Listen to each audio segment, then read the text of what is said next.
مولاي صل وسلم دائما أبدا على حبيبك خير الخلق كلهم.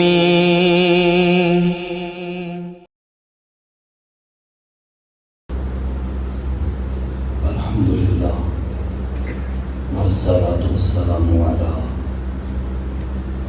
سیدنا رسول اللہ. اما بعد، بسم اللہ الرحمن الرحیم. آج کی اس عظیم الشان کانفرنس میں ہم سب کو شرکت کا موقع ملا اور ہمارے اسلاف اور ہمارے عظیم قائدین یہاں پر موجود ہیں. آج کے اس منظم ادارہ کو دیکھ کر دل خوش ہوا اور فخر محسوس ہوا کہ الحمدللہ اہل سنت و جماعت میں ایسے ادارے موجود ہیں. الحمدللہ.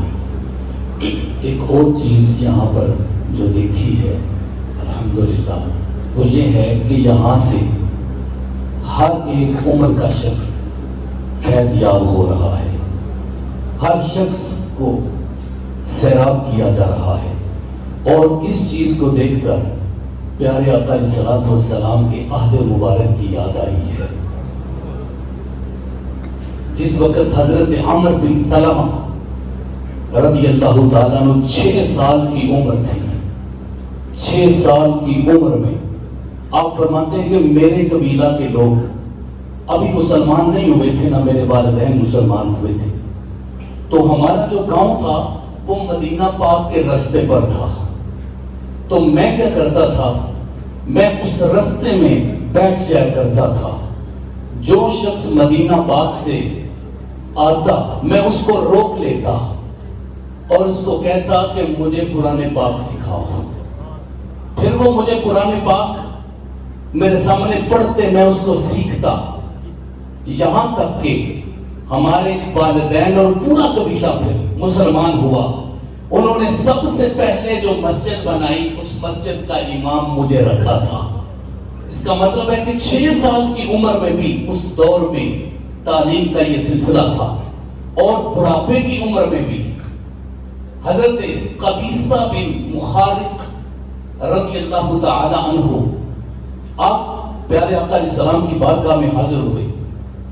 آقا علیہ السلام نے آپ سے حاضری کا سبب پوچھا تو عرض کرتے ہیں یا رسول اللہ صلی اللہ علیہ وسلم کبر سنی، میں بوڑھا ہو چکا ہوں. وورق عظمی، میری ہڈیاں کمزور ہو چکی ہیں.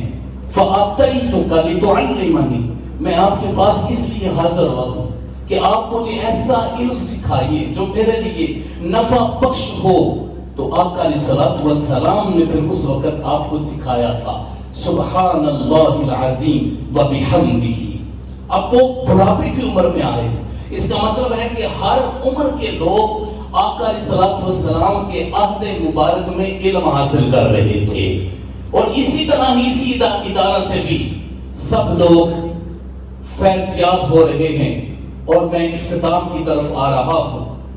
دوسرا ایک اور چیز جو میں نے دیکھی ہے یہاں پر وہ یہ ہے کہ مختلف شعبہ جات کے ساتھ تعلق رکھنے والی شخصیات جو معاشی طور پر بھی دیگر بھی شعبہ جات کے ساتھ تعلق رکھتی ہیں وہ بھی یہاں سے فیض یاب ہو رہی ہیں.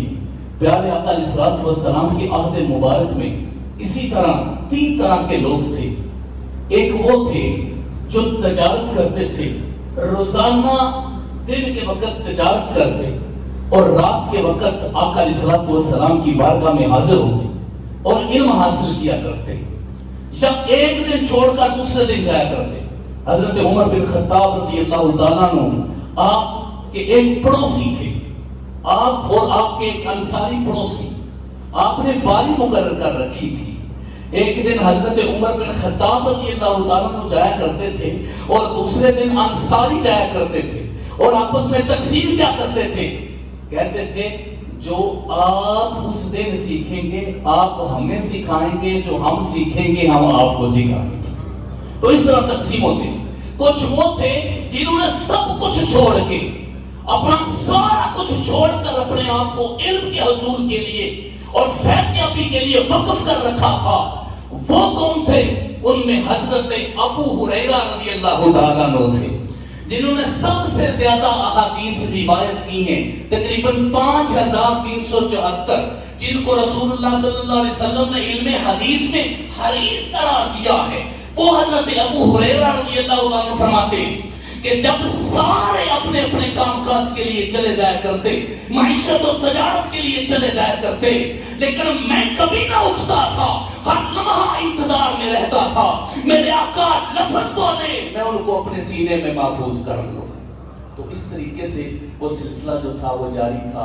آج بالکل وہی ایک مثال، وہی تنظیم، وہی نظم و ضبط، وہی علم، وہی سارا کچھ نظر آ رہا ہے، اور پیر طریقت رہبر شریعت انتہائی واجب الاحترام جناب ڈاکٹر کرنل سرفراز احمد صاحب آپ کے بچوں کو جب دیکھتے ہیں کہ آپ نے نہ صرف باقی لوگوں کو پڑھایا، اپنے بچوں کو ہر قسم کی تعلیم دلوائی، آپ کے بچے عالم دین، آپ کے بچے ڈاکٹر، مختلف شعبہ جات کے ساتھ تعلق رکھنے والے، اپنا ادارہ سنبھالنے والے، یونیورسٹیز کے ڈپارٹمنٹس کے ہیڈ، اس طرح کا فیض اللہ نے ان کی طرف سے جاری کیا ہے کہ ہر شخص ان سے سیراب ہوتا ہوا نظر آ رہا ہے۔ اللہ رب العزت تمام علماء اہل سنت اور آپ کے فیض سے ہمیں بھی مستفیض و مستفید فرمائیں، آمین یا رب العالمین، وصلی اللہ علیہ وسلم۔